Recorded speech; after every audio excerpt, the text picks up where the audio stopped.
नमस्कार साथियों, आज हम सीटेट में हिंदी शिक्षा शास्त्र का पहला चैप्टर करेंगे जिसका नाम है अधिगम की अवधारणा। इसकी मैंने जिस तरह से तैयारी की थी और अपने दोनों पेपर क्वालिफाई किए उसी तरह से मैं आपको बताऊंगी। यदि आप मेरे इसको देखिएगा और आपको ज़रूर बेनिफिट होगा। मैं आपको पूरी डिटेल के साथ कराऊंगी और बहुत सी चीज़ें हैं किताब में जो मैंने छाँट कर लाई हूँ कि आपको यही पढ़ना है। ज़्यादा किताब तो बहुत हैं, जितनी चाहें आप पढ़ सकते हैं, लेकिन मैंने आपके लिए थोड़ा सा इजी किया है जिस तरह से मैंने किया है। तो बिना देर किए शुरू करते हैं। अधिगम की अवधारणा। तो अधिगम की अवधारणा है क्या, पहले हमें इसको समझना होगा। अधिगम का तात्पर्य होता है सीखना एवं अर्जन का तात्पर्य होता है अर्जित करना। ठीक, आपका जो फर्स्ट चैप्टर ही है अधिगम एवं अर्जन। फर्स्ट चैप्टर का नाम है अधिगम एवं अर्जन। तो अधिगम का है तात्पर्य सीखना और अर्जन का तात्पर्य होता है अर्जित करना। तो ये परिभाषाएं भी आती हैं और आपसे पूछी भी जाती हैं। फिर है नेक्स्ट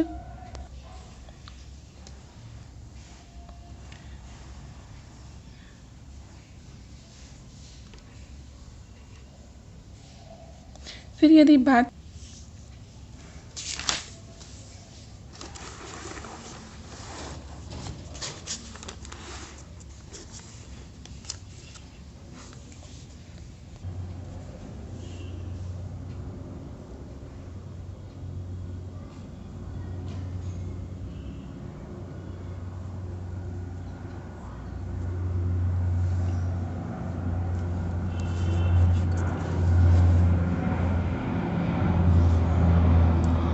देखिए, ये दे रखा है भाषा योग्यता का विकास बालक में धीरे धीरे एक निश्चित क्रम में होता है। ये वाला बहुत डिटेल में है। मैं आपको इसका शॉर्ट भी दिया है, वो बताऊंगी। जैसे ये देखिए, ये काफ़ी लॉन्ग है, ये आप देख सकते हैं।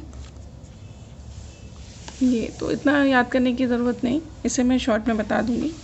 फिर है भाषा का अधिगम एवं अर्जन। भाषा का अधिगम एवं अर्जन क्या है, जिसे हम सुबोपाली भी कहते हैं। लिसनिंग, LSRW यानी लिसनिंग, फिर स्पीकिंग, रीडिंग एंड राइटिंग। तो इस तरह से ये क्या है हम बात कर लेते हैं। देखिए, बालकों के भाषा सीखने के संदर्भ में व्यवहारवादी मनोवैज्ञानिक जैसे पावलोव और स्नीकर ने कहा है कि अभ्यास, नकल व रटने से भाषा की क्षमता प्राप्त होती है। किंतु चॉम्स्की कहते हैं 1959 में अपने review of Skinner's bubbler behaviour द्वारा व्यवहारवाद की बुनियाद को ही हिलाकर रख दिया। उन्होंने तर्क देते हुए कहा कि भाषिक क्षमता जन्मजात ही होती है, वरना भाषिक व्यवस्था को सीखने की प्रवृत्ति संभव नहीं हो सकती। यानी जो सबसे ज़्यादा व्यवहारवादी कौन है, पावलोव और स्किनर हैं। लेकिन चॉम्स्की क्या कहते हैं भाषा पर, ये हमारे जन्मजात प्रवृत्ति है और हम अगर ये नहीं होती तो ऐसा हम नहीं कर पाते। आपको चॉम्स्की ज़रूर याद करने हैं। चॉम्स्की के बारे में मैं आपको बता देती हूँ, इसको भी डिटेल में बताऊंगी। लेकिन फिर अब चॉम्स्की आए, फिर उसके बाद प्याजे और वाइगोत्स्की बहुत इंपॉर्टेंट। देखिए, आपने पढ़ा कि चॉम्स्की क्या कहते हैं, ठीक है, कि बच्चों में ये जन्मजात भाषा होती है। और प्याजे जी क्या कहते हैं, ये देख लेते हैं। प्याजे और वाइगोत्स्की जैसे मनोविज्ञानों ने उपरोक्त दोनों ही अतिवादी दृष्टिकोण के बीच एक रास्ता चुना। जहाँ व्यवहारवादियों के लिए मस्तिष्क एक कोरी स्लेट जैसा था, वहाँ संज्ञानात्मक रुख रखने वाले चॉम्स्की आदि के लिए भाषा मानव मस्तिष्क में पहले ही विद्यमान थी, सार्वभौम व्याकरण के रूप में बुनी हुई है। यानी वो क्या कहते हैं, व्यवहारवादी पावलोव स्किनर कहते हैं कि नहीं, बच्चा कोरी स्लेट है। लेकिन चॉम्स्की, प्याजे और वाइगोत्स्की ने ऐसा नहीं माना। प्याजे जी कहते हैं, प्याजे के अनुसार भाषा अन्य संज्ञानात्मक तंत्रों की भांति परिवेश के साथ अंतःक्रिया के माध्यम से ही विकसित होती है। दूसरी ओर वाइगोत्स्की के अनुसार बच्चे की भाषा समाज के साथ संपर्क का परिणाम है। साथ ही बच्चा अपनी भाषा के विकास के दौरान दो तरह की भाषा बोलता है, पहली आत्म केंद्रित और दूसरी सामाजिक। ये बात सही है कि हम अपने परिवेश से ही सीखते हैं, क्योंकि हम अगर हिंदुस्तान में रहते हैं तो हमें हिंदी आती है, यदि हम अमेरिका या इंग्लैंड में रहते हैं तो हमें इंग्लिश आती। तो सबसे बड़ी बात है कि हमारा सामाजिक परिवेश बहुत महत्वपूर्ण है। अब आप समझ गए होंगे भाषा के परिप्रेक्ष्य में। भाषा के अधिगम एवं अर्जन के संदर्भ में जीन पियाजे का परिप्रेक्ष्य, यानी वो क्या कहते हैं। जब भी भाषा सीखने की प्रवृत्ति पर बात हो तो वहाँ चॉम्स्की की मानसिक अवधारणा का बहुत प्रभाव दिखाई पड़ता है, लेकिन शिक्षा के क्षेत्र में पियाजे सर्वाधिक प्रभावकारी साबित हुए। क्यों? क्योंकि सभी बच्चे संज्ञानात्मक विकास के पूर्व ऑपरेशनल, कन्वर्ट ऑपरेशनल और फॉर्मल ऑपरेशन चरणों से गुजरते हैं। इस अवधारणा के संपूर्ण शिक्षा शास्त्रीय विमर्श पर महत्वपूर्ण प्रभाव पड़ता है। जैसे ये इनकी पियाजे जी की 4 अवस्थाएं हैं। आपने पढ़ी हैं या नहीं? आपने ज़रूर पढ़ी होंगी पेडागोजी में। कौन कौन सी हैं? ऑप्शनल, प्री ऑप्शनल, कन्वर्शन, ये सारी इसकी क्या है, स्टेजेस हैं जिसमें बच्चा होकर गुजरता है। प्री ऑप्शनल कहाँ से कहाँ तक है, 0 से, इस तरह से आपको याद करनी होगी। पियाजे जी की 4 अवस्थाएं, यानी पियाजे ने 4 अवस्था दी हैं। कौन सी? पहली है सेंसरी मोटर अवस्था, वो है जन्म से 2 वर्ष तक, सेंसरी मोटर अवस्था। सेकंड है प्री ऑप्शनल अवस्था, यानी 2 से 7 वर्ष की। थर्ड है कॉन्क्रीट ऑपरेशन अवस्था, उसे हमने यानी पियाजे जी ने 7 से 11 वर्ष माना है। और चौथी है फॉर्मल ऑपरेशनल अवस्था, जो 11 से 18 वर्ष तक की है। पियाजे जी की स्टेजेस ज़रूर याद करिएगा, वो आपको दे देता है कि कौन सी किस कैटेगरी में आएगी। यानी मान लीजिए उन्होंने कह दी सेंसरी मोटर अवस्था जन्म से 2 वर्ष है, तो आपको दे दिया, तो आपको मैचिंग करनी होगी। तो इस तरह से आपकी आती हैं, तो आप ये ज़रूर याद करें पियाजे जी की अवस्थाएं। नेक्स्ट है आपको चॉम्स्की के अनुसार, यानी चॉम्स्की क्या कहते हैं, भाषा सीखे जाने के क्रम में वैज्ञानिक पड़ताल भी साथ साथ चलती रहती है। इस अवधारणा से आंकड़ों का अवलोकन, वर्गीकरण, संकल्पना, निर्माण व उनका सत्यापन अथवा असत्यता और इस धारणा का शिक्षा शास्त्र के क्षेत्र में महत्वपूर्ण योगदान लिया जा सकता है। किंतु पियाजे जन्मजात भाषिक क्षमता वाली संकल्पना से सहमत नहीं हुए। उनके निर्माणवादी दृष्टिकोण के अनुसार सभी ज्ञान तंत्र सेंसर मोटर मैकेनिज्म के माध्यम से निर्मित होते हैं, जिसमें बच्चा आत्मसातीकरण और समायोजन के माध्यम से कई रूपरेखाएं बनाता जाता है। तो आप समझ रहे हैं कि पियाजे और चॉम्स्की जी ने क्या कहा है। चॉम्स्की कहते हैं कि जन्मजात है, और लेकिन पियाजे जी कहते हैं कि वो सेंसरी मोटर के अकॉर्डिंग ही अपनी ये सब रूपरेखाएं बनाता है। फिर आता है बालकों में भाषा का विकास किस तरह से होता है, देख लेते हैं। बालक के विकास के विभिन्न आयाम होते हैं। भाषा का विकास भी उन्हीं आयामों में से एक है। भाषा को अन्य कौशलों की तरह अर्जित किया जाता है। यह अर्जन बालक के जन्म के बाद ही प्रारंभ हो जाता है। अनुकरण, वातावरण के साथ अनुक्रिया तथा शारीरिक, सामाजिक एवं मनोवैज्ञानिक आवश्यकताओं की पूर्ति की मांग इसमें विशेष भूमिका निभाती है। भाषा विकास की प्रारंभिक अवस्थाएं। अब अवस्थाएं क्या हैं, इन्हें भी देख लेते हैं। सबसे पहले चरण के रूप में बालक जन्म लेते ही रोने चिल्लाने की चेष्टाएं करता है। रोने चिल्लाने की चेष्टाओं के साथ ही वह अन्य ध्वनि या आवाज़ें भी निकालने लगता है। ये ध्वनियाँ पूर्णतः स्वाभाविक, स्वचालित एवं नैसर्गिक होती हैं। इन्हें सीखा नहीं जाता, यानी स्वतः ही होती हैं। उपरोक्त क्रियाओं के बाद बालकों में बड़बड़ाने की क्रिया तथा चेष्टाएं शुरू हो जाती हैं।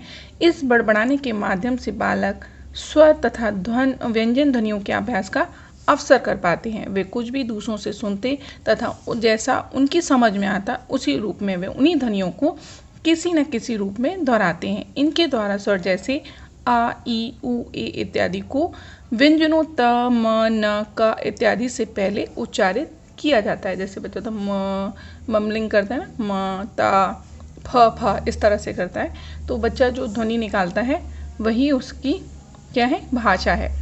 भाषा विकास की वास्तविक अवस्था, यानी क्या अवस्था है ये देखते हैं। प्रारंभिक अवस्था को भाषा सीखने के लिए तैयारी की अवस्था कहा जाता है। आपने देखा होगा छोटे बच्चे कोई भी भाषा को जल्दी सीख लेते हैं। सीख तो हम भी सकते हैं, लेकिन जो छोटे बच्चे होते हैं वो जल्दी कैच करते हैं। इस अवस्था से गुजरने के बाद बालकों में वास्तविक भाषा विकास का कार्य आरंभ होता है, जिसे भाषा विकास की वास्तविक अवस्था कहा जाता है। यह अवस्था बालक के 1 वर्ष का हो जाने अथवा उसे 1-2 माह पहले ही शुरू हो जाती है। यानी आपने देखा हुआ एक बच्चे ममरिंग करते हैं या कुछ पापा मामा बोलते हैं। इंडिया का बच्चा मतलब यानी जो हिंदी बोलता है हिंदी, पंजाबी है तो पंजाबी, यानी बच्चे बहुत जल्दी भाषा सीख जाते हैं जो भी उनके आसपास की होती है। पहले बालक में मौखिक अभिव्यक्ति के रूप में भाषा का विकास होता है। वह शब्दों, वाक्यों तथा इनसे बनी भाषा को बोलना तथा समझना सीखता है। उसके मौखिक शब्द भंडार में वृद्धि होती है तथा उसमें मौखिक अभिव्यक्ति के विभिन्न साधनों पर अधिकार जमाने की योग्यताओं और कुशलताओं में वृद्धि होती है। जैसे मौखिक शब्द भंडार है, जब वो सुनेगा तो उसके भंडार भी भर ही जाएंगे, यानी ज़्यादा हो जाएंगे, इसलिए। फिर नेक्स्ट आता है, देखते हैं कि विद्यालय में जब बच्चा प्रवेश करता है तो कैसा, जैसे विद्यालय में प्रवेश करना तथा लिखित भाषा की शिक्षा करने के फलस्वरूप उसमें पढ़ने लिखने संबंधी कुशलताओं का विकास भी प्रारंभ हो जाता है। यानी अभी घर पे क्या कर रहा था, वो मौखिक अभिव्यक्ति कर रहा था, विद्यालय में जाकर लिखित भी करता है।